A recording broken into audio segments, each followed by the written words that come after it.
You are listening to Unstoppable Actors, the essential podcast for ambitious, aspiring actors. With me, Louise, the artistic director of Standby Method Acting Studio.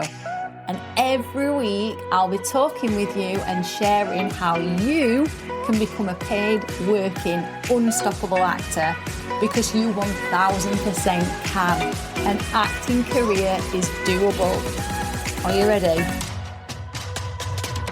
Hello and welcome to episode 38 of the Unstoppable Actors podcast. If you are brand new here, welcome. It is so good to have you here. I'm Louise. I'm the host of the Unstoppable Actors podcast, and I'm also the founder and artistic director of Standby Method Acting Studio.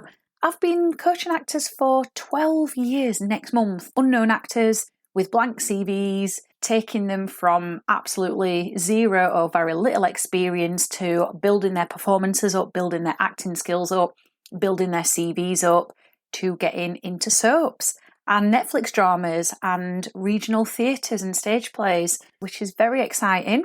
So you're in good hands. It's really nice to have you here. And if you are returning to the Unstoppable Actors podcast, welcome back. I love having you here. Just want to let you know, we have just surpassed the 4,000 download mark. So exciting that the Unstoppable Actors podcast has been downloaded over 4,000 times. If you enjoy this episode, please do share it with your friends. It really helps us spread the word about the Unstoppable Actors podcast and helps me help more actors. So best way to do this is either by sending it directly to a friend who you think would really enjoy the episode, or by going onto Spotify or our website, which is standbymethod.com, and just sharing the actual podcast itself, or just by popping it onto your socials, either on your stories and tagging us in it, which is at Standby Method Acting Studio, or on your profile and sharing it there so people can see. It really does help us spread the word, and it is very much appreciated when you do share.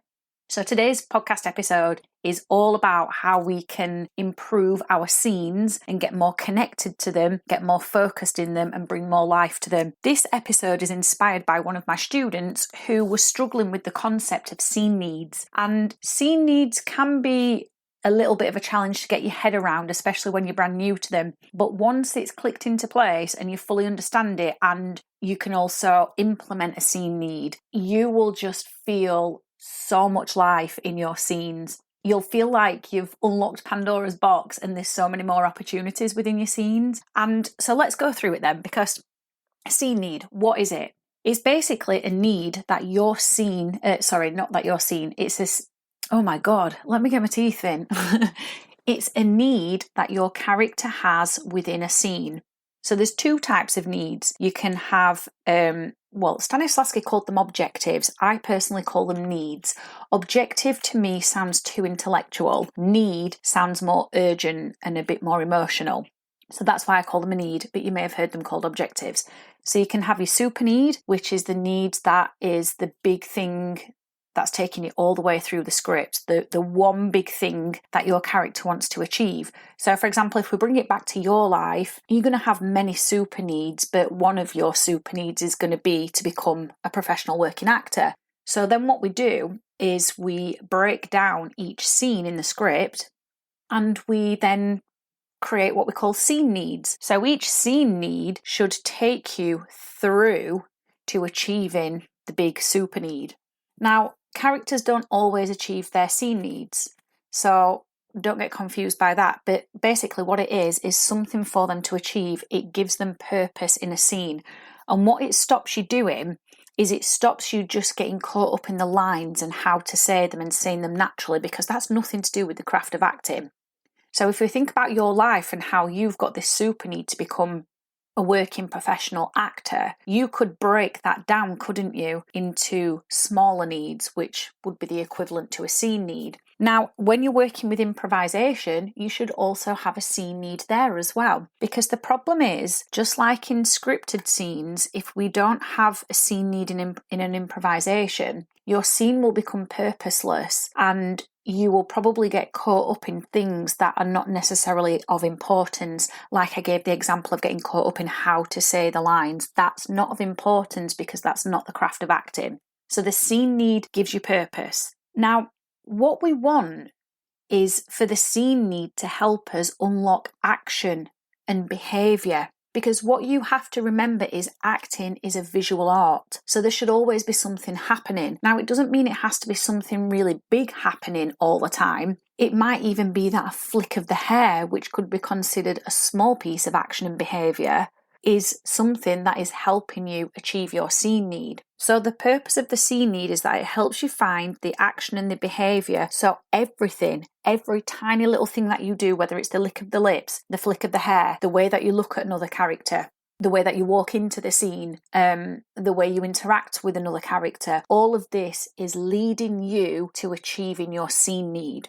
And the scene need should be so important to the character that you should be able to achieve it within the first 5 lines if it's a scripted piece, or at least within the first couple of minutes if it's an improvised piece. But here's the thing. Your character isn't going to achieve it within that amount of time, because if they did, it wouldn't be important enough. Not important enough, the stakes wouldn't be high enough, because what you have to consider is that the other characters who you're in the scene with, whether it be scripted or improvised, also have their own needs. And what that does is that puts obstacles in your path and makes it harder for you to achieve your need, because they've got their own agenda.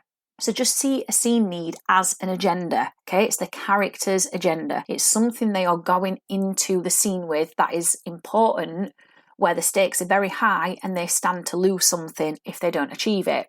And this is where you start to get conflict when you've got, let's say you've got 3 characters in a scene and they've all got their own needs. They're all creating obstacles in each other's paths. That's where you get the conflict. So it really stops the scene being mediocre and mundane, because if you don't have a scene need, you will simply do the same as what all other actors do. You will spot the obvious in the scene with the character and you'll just play that. And it stops you creating depth and vitality, and it stops your performances being sharp and full of clarity. And these are important words for you to understand, because clarity means clear, doesn't it? There's clear action, there's a clear purpose, there's clear behaviour. So you have to start to think about scenes in this way. You have to ask yourself, what does my character need in this scene? And you do that for every single scene, whether it's scripted or it's improvised. It doesn't matter. It doesn't matter whether there's words there for you already written down or whether you are creating them because it's an improvisation. You must have a scene need.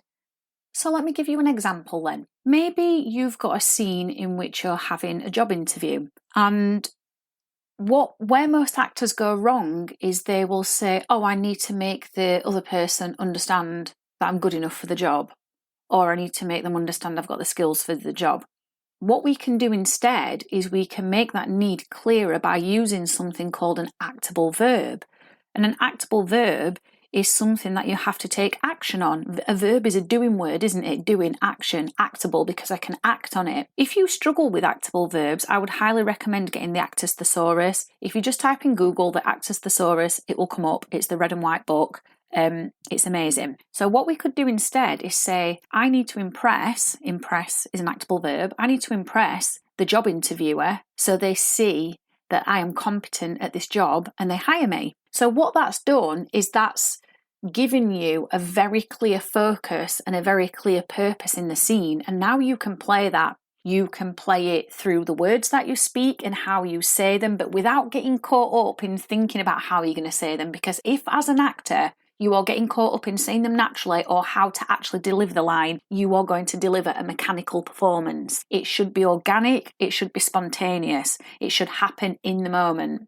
And the other thing is, having this clearer need of needing to impress the job interviewer now helps you with the action, because it might be that you sit up straight in the scene. It might be that you give them eye contact. It might be that you smile. So can you see all of these tiny little pieces of action are now helping you achieve the need? So this is what helps your character have depth. It helps you give a more focused performance. It helps you bring vitality to the scene, because that's important. Vitality means life. As you know, there has to be life and energy there. And it will also help you gain an emotional connection. All the things that actors worry about. Is my performance authentic? Can I connect to the emotions? Because of course there's going to be emotions involved in impressing someone who could potentially give you a job. So all of this helps you achieve that need, and you as the actor will be so focused on it, you will move away from overthinking, for one, You will move away from how to say lines naturally, and you will not intellectualize your performance. If you intellectualize your performance, what you do is you disconnect yourself from your heart, and your heart is where the feelings are. And that's what, when we intellectualize a performance, what happens is the performance becomes wooden and robotic and mechanical, and we really don't want that. So as I said, you must get super clear on what the scene need is. Again, you do this with both improvised scenes and scripted scenes, and it helps you flesh out the basics. It helps you take the scene off the page if it's scripted, and it helps you get focused in improvisations, because what I often see in improvs is people either try to play comedy because that's how they validate whether it's a good performance or not, and improvs don't need to be comedy. They can be straight as well, meaning serious. Or what they do is they'll just find a little activity to do and they'll get so sucked into that the scene then doesn't go anywhere else. Whereas when you've got a scene need, now you can create new moments. But of course, it means you've got to listen to your scene partner as well, and you've got to respond to them authentically, because of course they're going to throw obstacles in your path, which are going to make it more challenging for you to achieve your need. So for example, if we think about the job interviewer, they might ask, if this was a scripted scene, they might ask a very challenging question. And then it's how you respond to that, not only with the words, but with your actions, that creates these new moments in the scene. And that's what keeps the scene fresh and alive as well. So let's just recap then. We want a very clear, specific need using an actable verb. And the reason we do that is because it gives us purpose in the scene. We can use needs for both improvised scenes where there's no script and scripted scenes. And what this does is it brings vitality, truth, clarity, energy, focus, emotional connection, and purpose to our scenes. And we have to always remember, acting is a visual art. So when we're using a scene need, it's now almost forcing us into behaviour, and the scene becomes very visual. So I hope this has helped you. If you can start to use scene needs now, or at least try to dig them out and figure out what they are, you're going to find that your acting goes up another notch and you take it to the next level, which is what we want, because really that's what's going to help you stand out right now whilst you're an unknown actor. The main challenge that actors have is figuring out what the need is, and that can be in both scripted work and improvised work. They sometimes get themselves into a pickle with it, and what I would say is just grab yourself like maybe 3 different scenes. You can get them off Google, or you could find monologues or whatever, or you could ask for recommendations, or you could get one off your acting coach, and just practice this at home in your own time, just figuring out what the scene need is. The more competent you get at this with scripted scenes, the easier it is in improvised scenes as well. It just gives you what we call a through line of action, and action is the important thing here. It's the behaviour. Now, if you know you need more help with your acting, with your acting skills, your character connection, maybe even line learning, maybe that bogs you down and gives you a bit of a headache. I know it does for lots of people. With the business of acting as well, then I have got a free method acting handbook, which has got some amazing method acting exercises in it. I picked out 10 of the best character method acting exercises, 10 of the best business of acting exercises, an amazing line learning process that will help you get them in much quicker. And also I picked out 10 brilliant exercises to help you build up your confidence and stage and screen presence. So if you want that in this method acting handbook, you want these exercises, all you need to do is just click the link underneath this podcast episode. It's in the description, and you will get that at absolutely no cost to you whatsoever. I'm giving it away for free. So go and download that method acting handbook. You will massively increase your ability to connect to characters quicker, and it'll simplify the process of starting to get your foot in more doors, or in its first door if you are brand new to acting. So thank you so much for listening. Download the method acting handbook. Please share this episode with your friends and to your socials if you've enjoyed it and got value from it, and tag us in it as well so we can reshare it. And also leave us a review. If you're listening on Spotify, Audible, Google Music, anywhere else like that, just please leave us a review and let me know what you thought of this episode. And I'll catch you in the next one. Take care. I have absolutely loved hanging out with you, and I really hope you enjoyed this episode of Unstoppable Actors, the essential podcast for ambitious, aspiring actors. Now, if you did, I'd really love you to subscribe so you never miss an episode, and leave a review.